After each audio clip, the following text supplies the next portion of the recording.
Have you ever considered the fact that you might have a learning difference?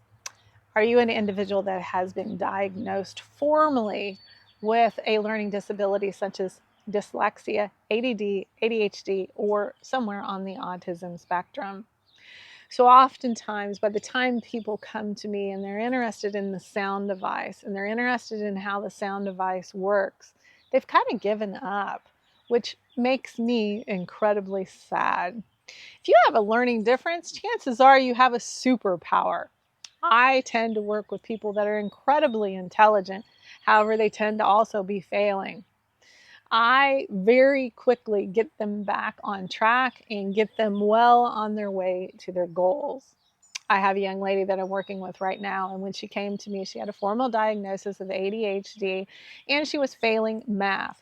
This is a very common trend that I see with ADHD. Not always, not with everyone. However, math tends to be more challenging.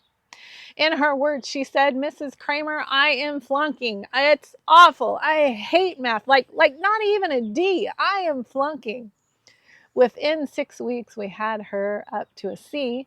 And within 10 weeks, I had her well on her way to reaching her personal goals. I had another young man that I recently worked with that had an IEP. His IEP was related to reading. He was being given more time.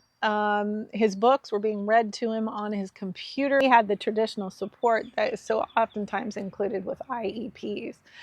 Mom told me, she said, okay, he's getting the support he needs in the classroom. He's still not doing it at all well. She said, but what's he going to do when he gets out to real life? I've heard about the work that you do and I've heard about your sound device. Do you think that you could help us? Well, the answer to that was yes, I do think that I can help you. So he and I sat down together. He started out the first 2 weeks just listening to the sound device, becoming aware of his own focus. And he just started to notice a little bit of a change. And then he and I started working together. Within that 10-week program that I do with the students, he had reached the AB honor roll. Yes, you heard me correctly. He reached the AB honor roll. Focus plays a huge part in our success when we have a learning difference. If you would like to learn more or just have a conversation as to whether I can help you or your loved one, just send me a message or check out my website at www.simplelearningedu.com. Thank you.